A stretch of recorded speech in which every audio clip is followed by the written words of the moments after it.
Hello, students. Good morning. Once again, I welcome you in the today's science class. But last time we studied about the force. Forces are due to an interaction. बेटा कल हमने जो बातें पढ़ी उसमें वापस से थोड़ा सा बैक लेते हैं हम. यूनिट ऑफ फोर्स ये अपना कल का लास्ट टॉपिक था. That is the unit of force. और कल हमने जो आपको बातें बताई थी ध्यान से सुनना. SI unit of force is newton. Simply we represent by writing capital N. Okay. Next number in CGS system.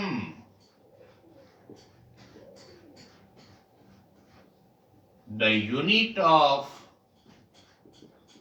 force is dyne. और इनकी इंटर रिलेशनशिप भी ध्यान रखना. 1 Newton is equal to 10 raised to the power 5 dyne. This is up to this yesterday study matter completed. अब इसमें कल हमने आपको वेक्टर और स्केलर क्वांटिटी के बारे में बता दिया था. Now our next topic, that is the exploring forces. Exploring forces. Exploring forces से क्या मतलब है ध्यान से देखना बेटा. Perform the activity to know more about the forces. थोड़ा सा अपनी बुक के डायग्राम को देखना बेटा. एक्टिविटी 11.1 से बात कर रहा हूं. सपोज करिए आपके पास एक बहुत हैवी बॉक्स है और इसको आप इस डायरेक्शन में मूव करवाना चाहते हैं. तो ये होगा आपका हैवी बॉक्स. उसको अगर आप एक सिंगल अप्लाई करें फोर्स यहां पर, नॉट पॉसिबल. उसको खिसकाना मुश्किल होगा या नहीं खिसकेगा आपसे. लेकिन आप अपने फ्रेंड को और साथ में लेकर के वो भी आपको सेम अमाउंट ऑफ फोर्स इस बॉक्स पर अप्लाई करता है, then it is move forward, आगे की तरफ बढ़ जाएगा. इसमें क्या हुआ, आपने जो फोर्स लगाया उसको हमने F1 बोल दिया, इसको F2 बोल दिया. मतलब कि ये भी F फोर्स लगा रहा है और ये भी F फोर्स लगा रहा है. मतलब कि इस कंडीशन में क्या हो जाएगा, रिजल्टेंट फोर्स जो है ना वो इंक्रीज हो जाएगा. That is the F1 plus F2. इसको F1 मानिए, इसको F2 मानिए, तो रिजल्टेंट फोर्स क्या हो जाएगा, इंक्रीज हो जाएगा. इतनी बात समझ में आ गई. दूसरी बात सुनना. अगर आपके पास सपोज करिए ये वही सेम हैवी बॉक्स है, उसमें आप तो फोर्स इस तरफ से लगा रहे हैं और आपका फ्रेंड उसी सेम फोर्स अपोजिट डायरेक्शन में लगा रहा है, then box can not move. Heavy box can not move, हिलेगा भी नहीं वो. क्योंकि इसमें क्या होगा, इसने जो फोर्स लगाया वो F1 मान लिया और इसको F2 मान लिया. यानी कि कहने का मतलब क्या हुआ, सॉरी जस्ट ए मिनट, यहां पर F और F और ये मिलकर के आपके पास में 2F हो जाएगा आपके पास. लेकिन यहां पर क्या होगा कि यहां पर जो F निकालना है ना, तो F minus F is equal to 0 हो जाएगा. इतनी बात समझ में आ गई आपको. दोबारा समझा रहा हूं मैं आपको.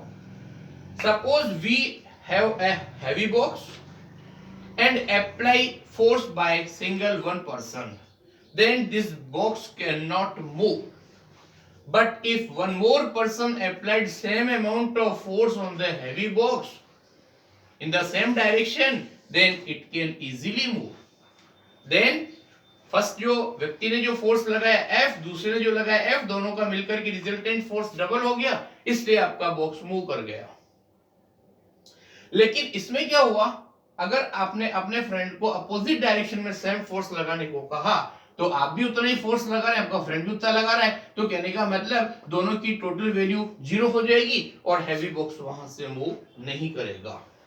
सो प्लीज रिमेंबर, और कल हमने बताया था बेटा force is a vector quantity, तो इसमें हम क्या करेंगे, एरो से इसकी डायरेक्शन को शो करेंगे। So this is clear. और इसी तरह का एक और बात होती है, कभी आपने देखा हो तो यहां पर एक बहुत बड़ी सारी रॉप होती है, बहुत सारे व्यक्ति इस तरफ अपनी तरफ उसको रस्सी को खींचने की कोशिश करते हैं और इसको ऐसे इस तरफ दूसरी टीम होती है, इसका नेम होता है टग ऑफ वार। जिस तरफ फोर्स ज्यादा होगा उस तरफ बाकी की टीम आकर के गिर जाएगी, उसमें भी यही सारी बात होती है। ओके, इतनी बात समझ में आने के बाद कुछ आगे बातें कर रहे हैं, बता रहे हैं आपको। You know SI unit of the force, अभी अपने पढ़ा SI unit of force is newton और एम, लेकिन it is in the name of our great scientist name sir Isaac Newton. मतलब कि ये जो न्यूटन यूनिट अपन दे रहे हैं ना, ये एक्चुअल में नेम ऑफ साइंटिस्ट है जिनको बोलते हैं हम आइजैक न्यूटन। उन्होंने ग्रेविटेशनल फोर्स की डिस्कवरी की, उसको इन्वेंट किया, रूल्स प्रपोज किए, तो उनके ऑनर में ये न्यूटन यूनिट फोर्स की इसलिए रखी गई। इसके बाद एक और बात सुनना, एक और होता है आपके पास KGF।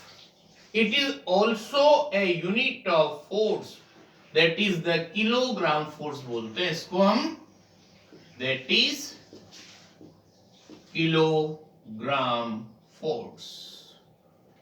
ओके, अब न्यूटन में और किलोग्राम फोर्स में एक रिलेशनशिप होती है, that is the 1 Newton is equal to 1 kgf means kilogram force is equal to 9.8 Newton. इसको भी आपको याद रखना है। मतलब कि एक तो ये वाला पॉइंट याद रख लेंगे आप, 1 न्यूटन में कितने डाइन होते हैं। दूसरा होगा 1 किलोग्राम फोर्स में कितने न्यूटन होते हैं, तो वो 9.8 होगा। ओके, इसके अलावा एक और यूनिट काम करती है, उसको बोलते हैं हम पाउंड फोर्स। बस इसको ओनली नेम याद रखना है आपको, पाउंड फोर्स। ये ऐसा यूनिट तो नहीं है, लेकिन जो फॉरेन कंट्रीज वगैरह है, ब्रिटेन वगैरह, उन जगहों पर उनके लोकल में ये यूनिट काम आती है, that is the pound force. This is clear. Now our next topic, that is the effect of force. Now look sir, हम जब किसी भी ऑब्जेक्ट पर फोर्स अप्लाई करते हैं तो उस पर क्या फर्क पड़ता है, उस बात के बारे में हम बात कर रहे हैं। यही मैटर छोटी क्लासेज में भी पढ़ा हुआ है आपका, लेकिन थोड़ा सा इस क्लास में एनलार्ज मिलेगा। That is our next topic, effect of force. Effect of force में हम क्या बात सुन रहे हैं, अगर आप किसी भी ऑब्जेक्ट पर फोर्स लगाते हैं तो क्या होगा, it can change the state of motion. It can change the state of motion। अब इस बात को थोड़ा सा क्लियर करें। Suppose we take a rubber ball और place it on a concrete floor. आपके पास एक बॉल है और उसको कंक्रीट फ्लोर पर हमने हल्का सा पुश किया, और आपको पता है बॉल थोड़ी सी रोलिंग करेगी, उसके बाद वो रुक जाएगी। उसके बाद दूसरा एग्जांपल लें, have you seen the football game, उसमें कैसे प्लेयर्स अपना बॉल के ऊपर फोर्स अप्लाई करते हैं और उसको कभी गोलकीपर की साइड पर, कभी अपोनेंट उसको डायरेक्शन को चेंज कर देते हैं। तो ये सारी बातें उसमें चलती रहती है। लेकिन ध्यान से सुनना, सपोज प्लेयर बॉल पर फोर्स अप्लाई कर रहा है और बॉल आगे बढ़ती जा रही है। लेकिन यहाँ पर जो गोलकीपर है ना, वो अगर बॉल को पकड़ लेता है तो जो उसका जो फोर्स की जो वैल्यू है ना, वो टोटल 0 हो जाती है। लेकिन अगर गोल होने से पहले दूसरा प्लेयर आकर के उस बॉल पर इधर फोर्स अप्लाई कर देता है, मींस क्या हो गया, change in direction, change in direction. कितनी बात समझ में आ गई? Now next number, the similar situation you have seen. कभी कभी देखा हुआ आपने, जो छोटे चिल्ड्रंस होते हैं, वो गांव के अंदर जो रबर टायर्स होते हैं यूजलेस, उनको ऐसे ऐसे रोलिंग करवाते रहते हैं और उसको गिरने नहीं देते और वो ऐसे ऐसे आगे बढ़ता जाता है। उसमें क्या होता है, एक वुडन स्टिक से या किसी से उस पर रेगुलर फोर्स अप्लाई करते जाते हैं और वो आगे की तरफ बढ़ता जाता है। तो this is also an example of changing the direction. इतनी बात समझ में आ गई? आगे सुनिए आप, in science state of rest and state of motion both are considered state of motion। मेरी बात सुनना, मतलब साइंस के अंदर अपने पास एक टर्म आती है, उसको बोलते हैं हम what, state of motion. Motion का मतलब कोई चीज रेस्ट में नहीं है, रुकी हुई नहीं है, तो उसमें आपके पास दो टर्म आती है। एक टर्म आती है state of rest, state of rest. State of rest का मतलब वो चीज मूविंग नहीं कर रही है, वो सिर्फ एक पर्टिकुलर जगह पर पड़ी है और कोई फोर्स अप्लाई नहीं हो रहा है, देन व्हाट वी से, it is in the condition of rest. लेकिन अगर कोई भी ऑब्जेक्ट अपनी जगह से मूव कर रहा है, उसको बोलते हैं हम state of motion. State of motion मतलब कोई भी ऑब्जेक्ट है, उस पर आपने फोर्स अप्लाइड किया, वो चल करके दूसरी जगह पहुंच जाता है, पॉइंट ए से पॉइंट बी पर, तो हम क्या बोलेंगे इसको, that is it is in the motion. लेकिन ध्यान रखना, स्टेट ऑफ रेस्ट का मतलब क्या होता है, जीरो मोशन, मतलब मोशन जीरो होगा। This is clear? Okay, so this is enough for today and we will meet next timing in the next video. Thank you very much. Okay, all the best.